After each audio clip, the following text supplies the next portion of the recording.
Erik ten Hag has been Manchester United manager now for a few months. It's been a process. It's been working hard in training. There's been good results. There's been bad results. But the game against Everton and how Manchester United are playing at the moment, we're starting to see really the patterns of play and the build-up that Ten Hag wants this United team to have.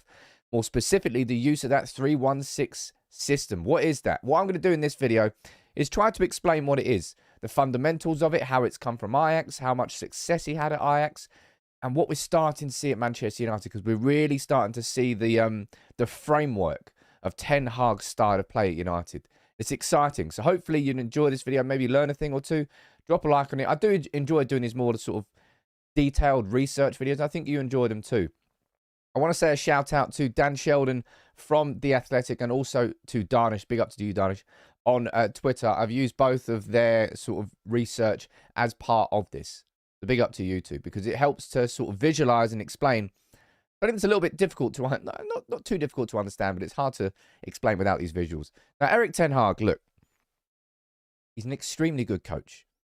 That's what he is known for. And if you look back at Ajax and the success he had at Ajax, it massively revolved around, you can't really see one defender down here, which is a little bit annoying, but you've got 3 defenders here, you've got 1 midfielder, and you've got a 6 up front. It's called the 3-1-6 system. And typically, if you look at how Manchester United have been training under Erik ten Hag, this is the key part of it. How Manchester United have been trying to play. It's not come easy. It's not come naturally, but the players slowly, game by game, are getting towards it. And the Everton game was the best example of it. Because if you look at how Manchester United line up when we start a game, we start in a 4-2-3-1 formation. And it's quite straightforward. I say straightforward. It's a little bit complicated, really, as to what happens. Manchester United in possession are a different... This is the formation that you see United lining up to start the game with. But in possession, this is how Ten Hag is trying to get this United team to play. Fullbacks play a crucial part in this.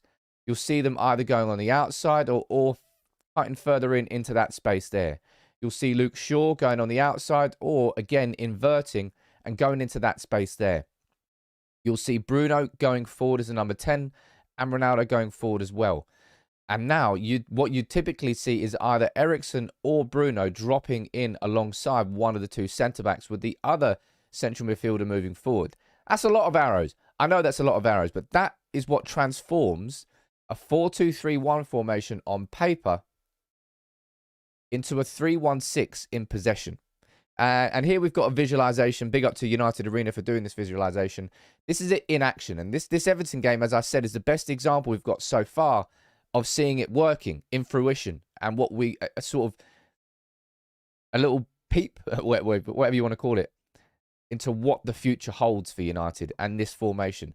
Look, you've got Martinez there as the deepest line defender. Let me get rid of these on there. I'm still trying to get used to this new system. I think it works quite well. If you enjoy it, let me know in the comments. Go for some arrows. Look, you've got Martinez here. You've got Lindelof down there. You've got Eriksen, who's dropped over there. Casemiro over here with that Luke Shaw. I think that's Luke Shaw. No, is that Luke Shaw over there? I can't actually read. Can't actually see. But you can see the numbers. The personnel are kind of irrelevant, and that's a big part of this as well. I'll show you that there's real flexibility in the personnel. The positions are always held, but the personnel does change. And as I said, the game against Everton was a really good example of how we're using this to our advantage. Manchester United expected goals against here. It's actually the lowest out of any game that we've had in the last, 8 in the Premier League. 0.65 against Everton because we controlled so much of the ball. And look, in terms of passes, we have more passes against Everton than any other team in the last 8 games. And only Brighton at home did we have more successful passes ending in the final third. And we lost that game. Jeez. But Everton played a low block against Manchester United. And that really is where is a massive, massive asset of the 3-1-6 system. Because by doing this, what Manchester United do is we create the overloads in these areas over here. By having, whether it's Antony, look, whether it's Dalot cutting inside as an inverted fullback and Antony holding his width, whether it's Shaw or the other fullback holding the width. By holding that 6 up front, 1, 2, 3, 4, 5, 6, you create overloads. And this is what is going to be helping Manchester United create space. Look, this example here. Diogo Dalot is the player who's holding the width. And therefore, Manchester United have an option. Antony on the ball here. Everton can't cover all of that space there. Because of that, it means that United have got an outlet if we wanted to use it. And it changes because here, instead of it being that outlet, you've got Diogo Dalot on the ball down here. And look at the space. Bruno's running into that space behind there. And it's because he's getting dragged away and it creates extra space. The overloads, it's a very aggressive and attacking way of playing football. And I'll be honest, at some point, it's going to get taken apart by better teams. But it's a front foot style of play. It's not a formation that's designed to win games 1-0.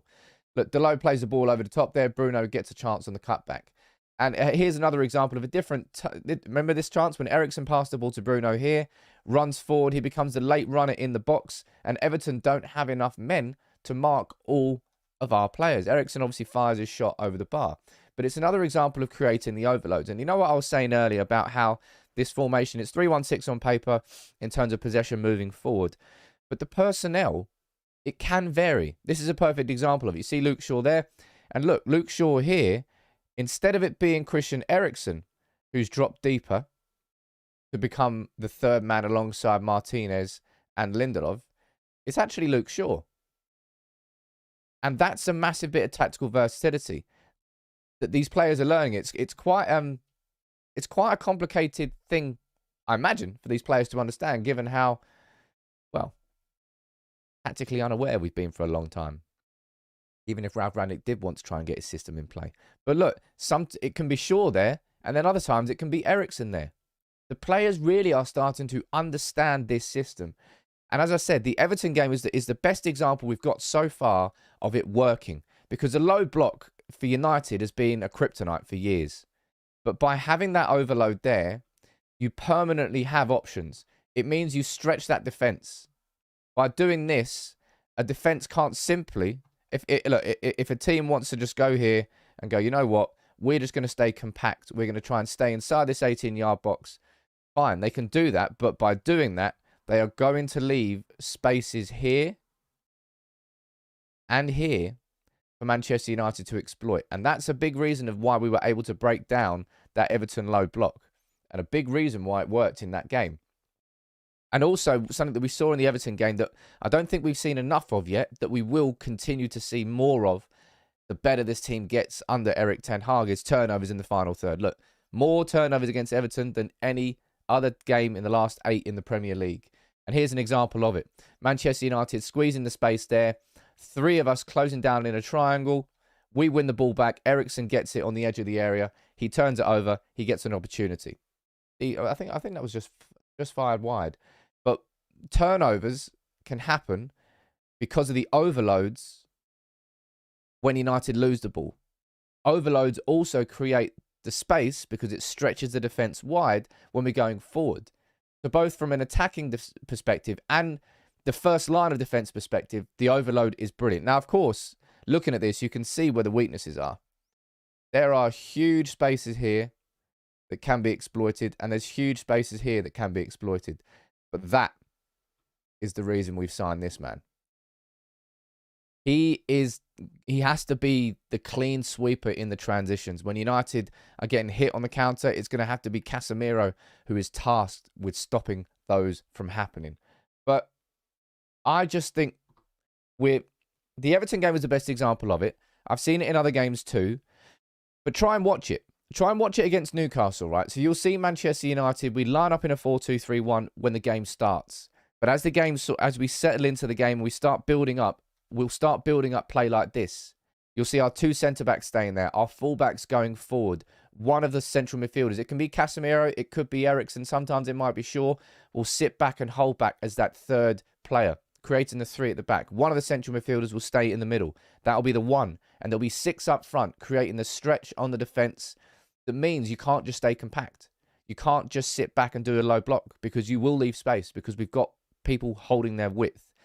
It's, as I said, it's probably quite a lot for these players to take in, but they're starting to take it in. That's why it's a process.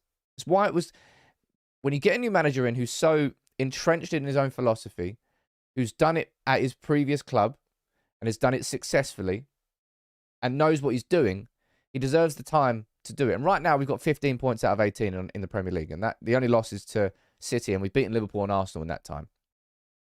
We're far from a complete side. There's still lots to work on. But I hope this video has helped you understand the 3-1-6 system, how it switches from a 4-2-3-1 when you line up to a 3-1-6 in possession, and how important those overloads are. And the fullbacks. Fullbacks are becoming really important to us. As Guardiola showed, well, Guardiola loves his fullbacks. They're very, very important to his system. They're very important to Ten Hag's system as well. Hope this has helped you understand it a little bit more, and you can see how United are progressing and where we're progressing and where we still need to improve. There's lots more to come. I'm excited. I've been excited since day one.